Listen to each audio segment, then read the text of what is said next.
Have you ever found yourself caught in a web of words, feeling trapped, confused, and exhausted, yet unable to explain how you got there?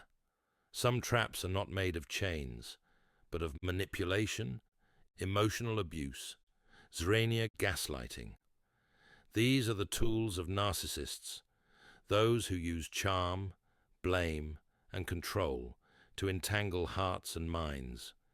If you hear certain patterns, know this: a narcissist may be trying to trap you. In these moments, the path forward is not to argue or fight, but to stand firm in truth and grace.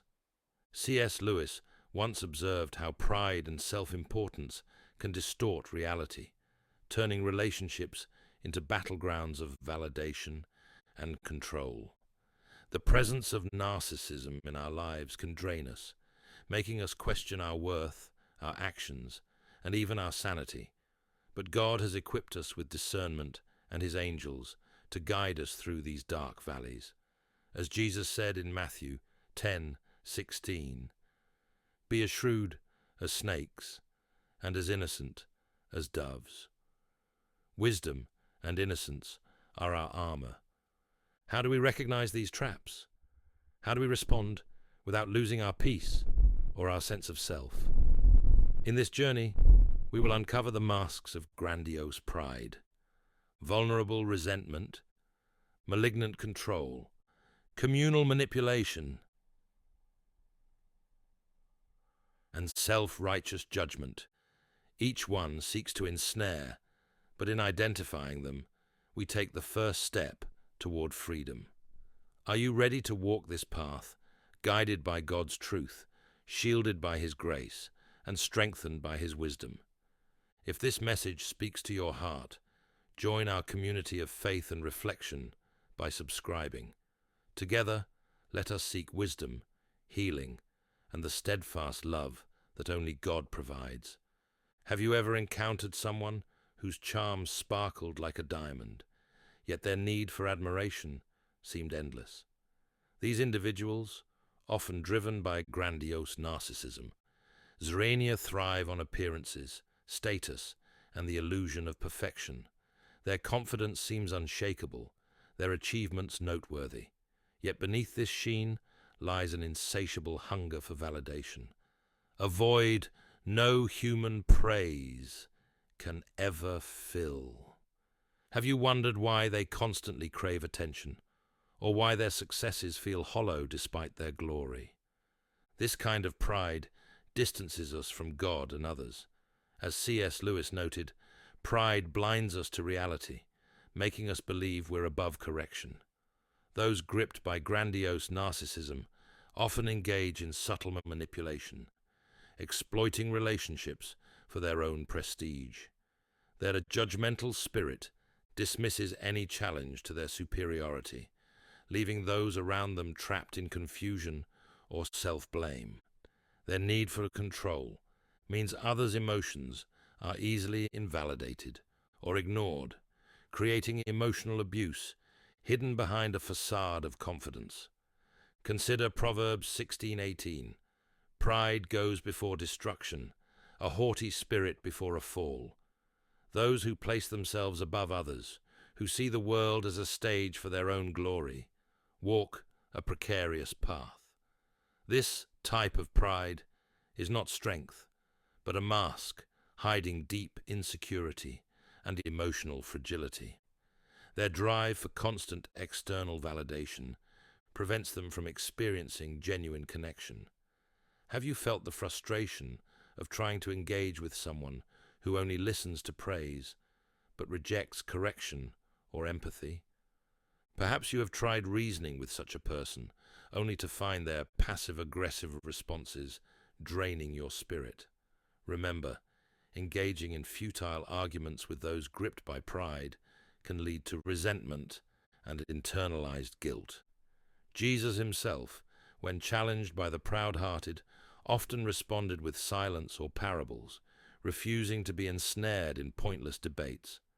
Sometimes the best defense is not engaging at all, but even here there is hope. God's grace pierces even the hardest heart. Where pride seeks to dominate, humility invites freedom. As we seek to detach emotionally from toxic encounters, we begin to recognize the quiet, guiding presence of God's angels, leading us toward peace and truth.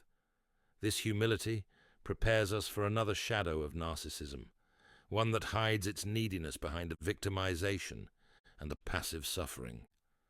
There is nothing like suspense and anxiety for barricading a human's mind against the enemy.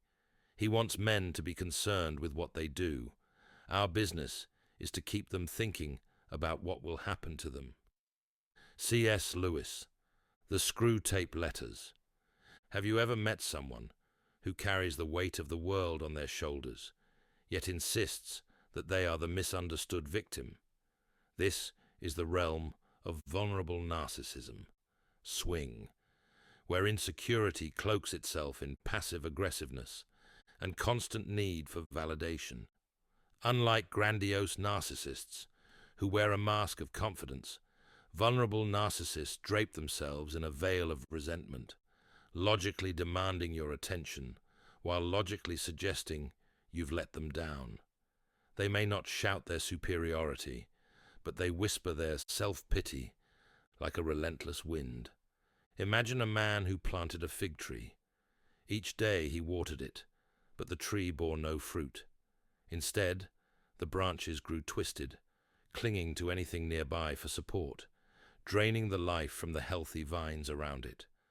When the gardener tried to prune it, the tree seemed to wilt in protest, as if wounded by the very help it needed. So too, the vulnerable narcissist entangles themselves in the emotional attachment that drains those who care for them. They do not seek growth, but rather cling to others, demanding emotional support that no one can truly provide. In these interactions, you may feel an inexplicable sense of self-blame. Their neediness becomes a mirror reflecting your perceived failures. Why didn't I help more? Why can't I make them happy? These questions are traps, subtly planted to keep you bound in an endless cycle of guilt and responsibility. Their victimization becomes your burden.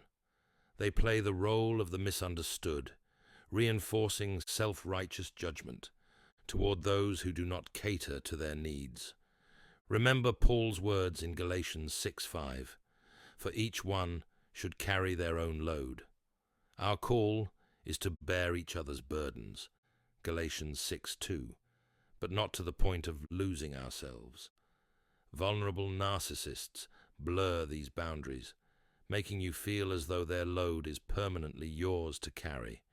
They gaslight you into believing that your efforts are never enough, that your love is insufficient, binding you in a cycle of emotional manipulation. Yet there is hope in radical acceptance. Accepting that their hunger for external validation cannot be satisfied by human effort frees you from this cycle. Like the gardener who finally steps back and lets the tree face the sun, sometimes the most loving act is to allow them to face their own shadows. This act of detachment prepares us for an even darker shade of narcissism, one that blends control, vindictiveness, zrenia, и опасный charm. Of all tyrannies, a tyranny sincerely exercised for the good of its victims may be the most oppressive. It would be better to live under robber barons than under omnipotent moral busybodies. C.S. Lewis, God in the Dock. Picture a shepherd who, under the guise of protecting his flock, slowly tightens the pen until the sheep can barely move. He speaks of safety and care, but his actions are driven by a need to control and dominate.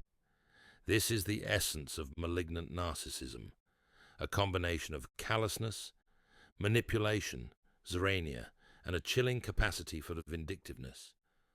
At first, there may be a surface-level charm, like the shepherd's calming voice, but underneath lies an intent to isolate, trap, and diminish others. You may recognize this in relationships where subtle compliments give way to criticism. At first, They build you up, but soon they tear you down, brick by brick, until you doubt your own worth. Their words can be laced with gaslighting, zrania, making you question reality. Their charm evaporates into aggression, zrenia, and attempts to confront them are met with cold retaliation.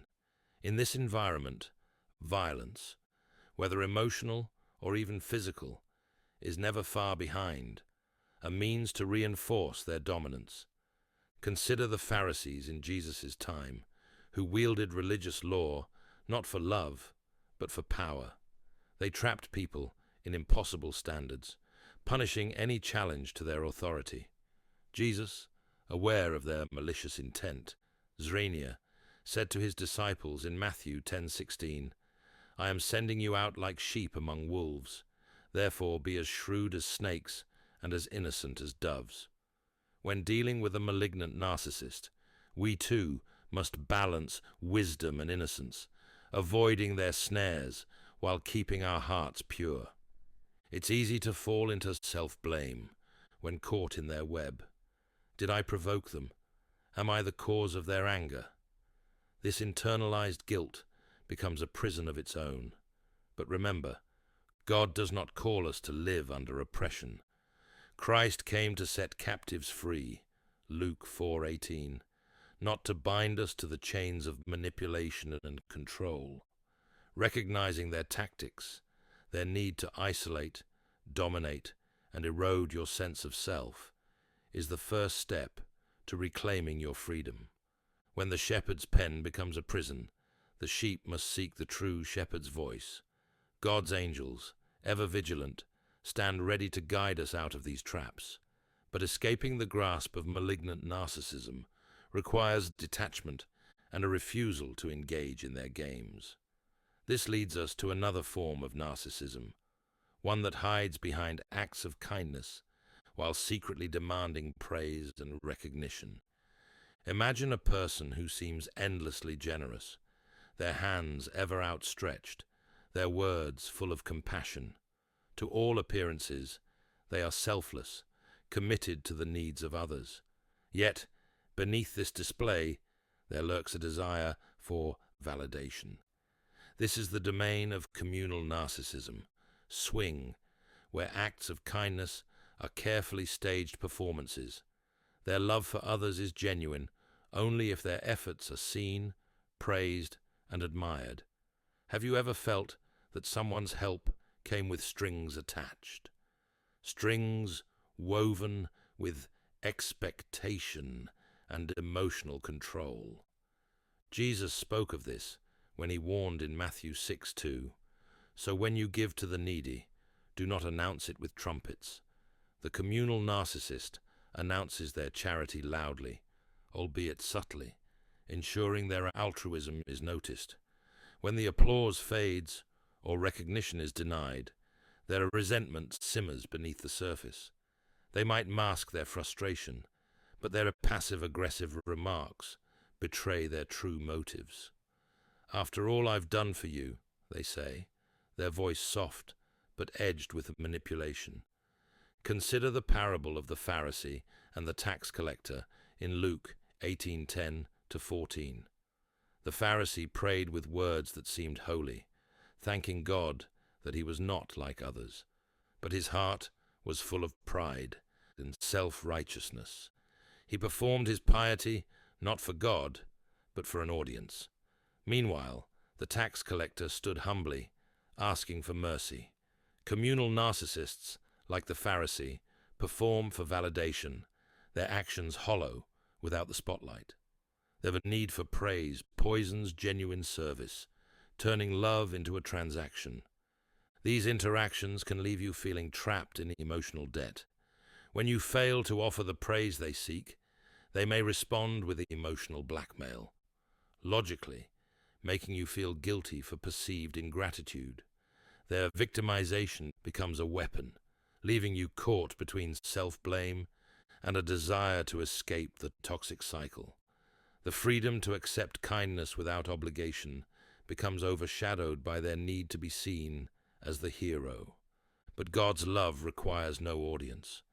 True acts of service, guided by the Holy Spirit, come from hearts free of control and validation. When you recognize these traps, you can choose to respond with grace and boundaries. The angels of God guide us in discernment, helping us see where generosity is genuine and where it is a subtle form of control. As we detach from these entanglements, we uncover another form of pride, one where judgment and obsession with moral superiority freeze hearts and break connections. Whenever we find that our religious life is making us feel that we are good, above all, that we are better than someone else, I think we may be sure that we are being acted on, not by God, but by the devil.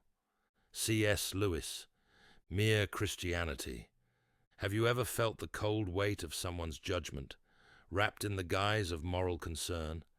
Self-righteous narcissism thrives here, in the hearts of those who impose their rigid standards on others, convinced they alone know what is right. Their world is a grid of black and white, where the moral superiority becomes a prison, locking out compassion and humility. Instead of extending grace, they deliver verdicts. Instead of seeing people, they see categories, the righteous and the unrighteous. Jesus told a story about a man who owed an immense debt to a king. The king forgave him completely, wiping the slate clean. Yet this same man refused to forgive a tiny debt owed to him by a fellow servant. Matthew 18:21-35. The unforgiving servant represents the self-righteous heart, obsessed with justice for others, blind to its own need for grace. Self-righteous narcissists live this way, forgetting their own flaws while holding others to impossible standards. Their judgment becomes a weapon, and their refusal to forgive breeds resentment. In their need for control, logically, they dismiss others' emotions, subtly invalidating anyone who doesn't fit their mold. Conversations become trials where any disagreement is seen as a challenge to their authority. This creates an environment where others feel constantly judged, never enough, walking on eggshells to avoid the sting of moral condemnation. Their passive aggressiveness surfaces when they don't receive the compliance they expect, and their aggressiveness sharpens when their authority is questioned. As Paul wrote in Romans 3:23, "For all have sinned and fall short of the glory of God." Self-righteous narcissists forget this truth. Their obsession with appearing morally superior blinds them to their own need for redemption. Their rigidity prevents growth for themselves and those around them. If you felt trapped in a relationship like this, where your faith or choices are constantly scrutinized, know that God calls you to freedom. Zrenia, self-criticism. True righteousness comes from humility, from recognizing that only God judges rightly. Angels walk beside us, whispering reminders of God's grace when human judgment becomes too heavy to bear. As you seek to loosen the grip of self-righteousness, both in yourself and in others, you may encounter a deeper struggle. The weight of self-blame, зрение, часто посаженный в детстве, может связать вас даже сильнее. But there is a path to freedom from this guilt. Have you ever found yourself carrying a weight of guilt that seems too heavy to explain? A guilt that whispers you are always at fault, no matter how hard you try? This is the burden of internalized blame. Logically, often forged in relationships where narcissism and control thrived. As a child, perhaps you learned that peace depended on pleasing those around you. In adulthood, this habit of self-blame becomes second nature. You accept guilt even when it isn't yours to carry. Have you wondered why your heart bows under this constant load? Imagine a child in a storm, clutching an umbrella too small to shield everyone. When lightning strikes, they believe it is their failure, their fault for not protecting those they love. Such is the nature of internalized blame. When emotional abuse or gaslighting becomes part of a person's story, self-blame becomes a misguided form of control, a desperate attempt to make sense of the chaos. If I am to blame, then perhaps I can fix it, the heart reasons. But this path leads only to exhaustion and resentment. The Apostle John reminds us in 1 John 3:20, "If our hearts condemn us, we know that God is greater than our hearts." God's voice speaks of grace and freedom, component placement, but internalized blame distorts this, turning his love into a list of unmet expectations. The angels who guide us gently remind us that blame, when misplaced, becomes a barrier to true healing. Recognizing this is not self-indulgence, it is truth. True healing requires understanding that not every burden is yours to bear. In relationships tainted by narcissism, whether grandiose, vulnerable, malignant, or self-righteous, internalized blame keeps us trapped. Narcissists thrive when others shoulder unnecessary guilt. Breaking free requires an act of radical acceptance, acknowledging that you cannot control another's behavior, only your response. Dr. Ramani's wisdom to not go deep, not defend, not engage, not explain, offers a way to protect your heart from endless cycles of blame. As you release this burden, God's grace begins to restore your spirit. His angels stand guard, leading you toward the light of acceptance and peace. But letting go of blame often means learning to minimize engagement with those who feed off your guilt. It means building new boundaries, choosing freedom over the fear of disappointing others. And in this freedom, you will find strength to walk through relationships without chains, ready to face the reality that some connections will never offer the depth or intimacy you long for. There are times when words are like fuel to a fire, feeding their need for control. The more you struggle, the tighter the net becomes.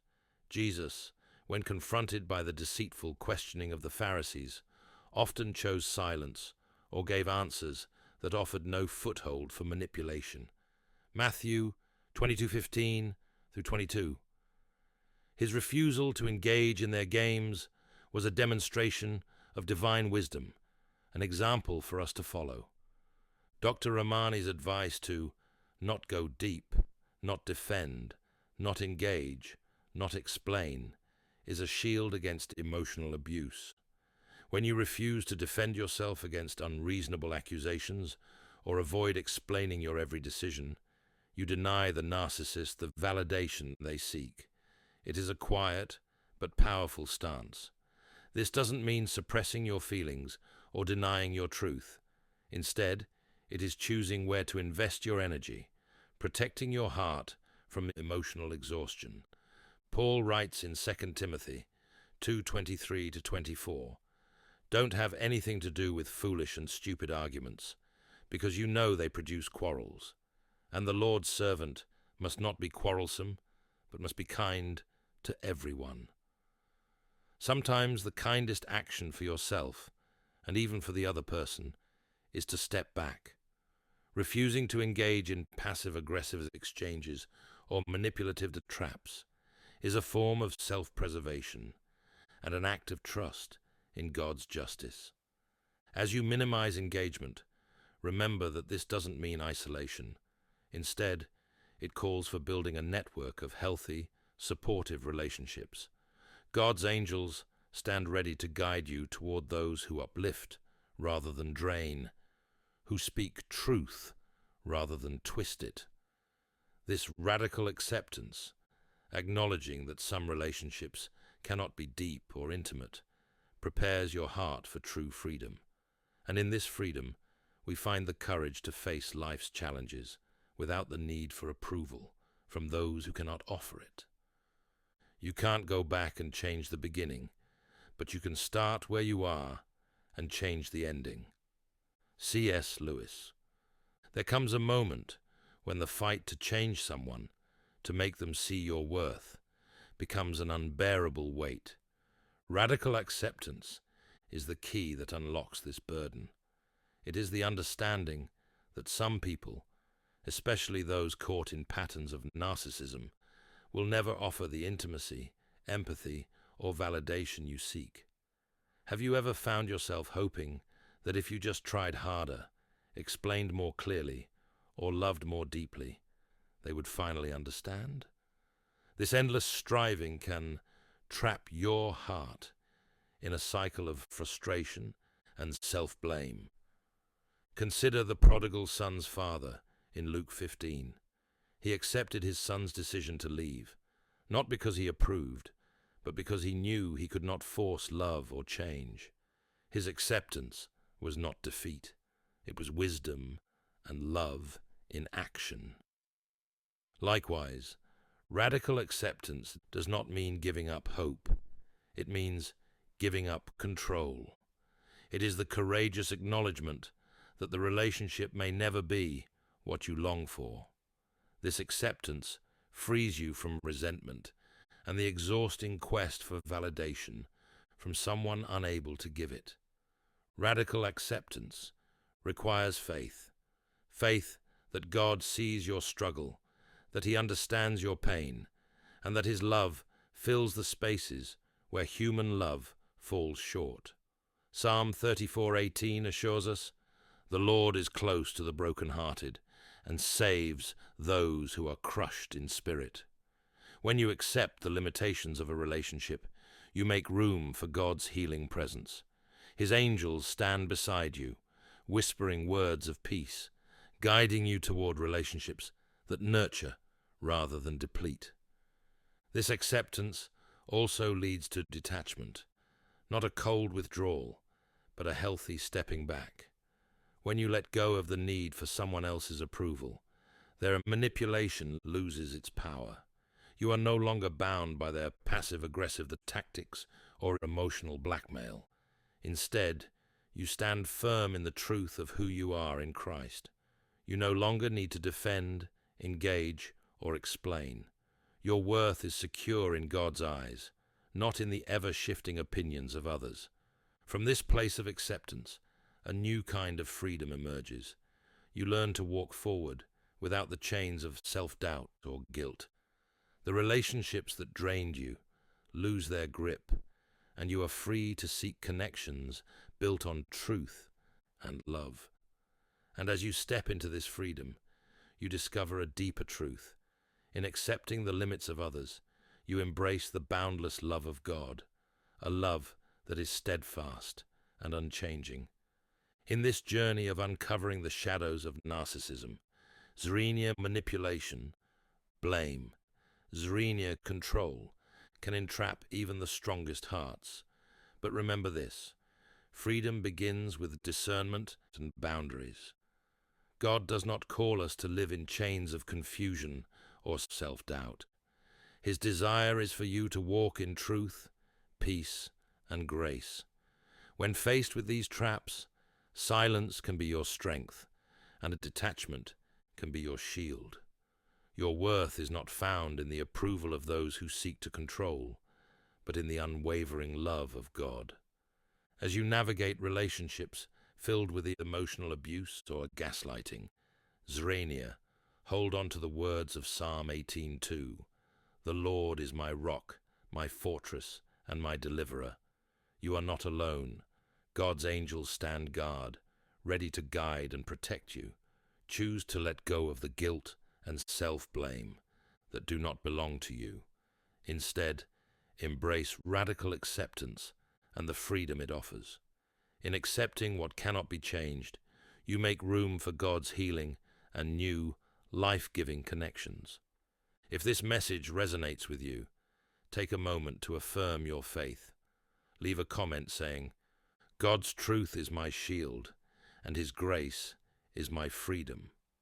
Share this message with someone who might need this reminder of strength and hope. And if you want to continue walking this path of wisdom and faith, subscribe to join our community.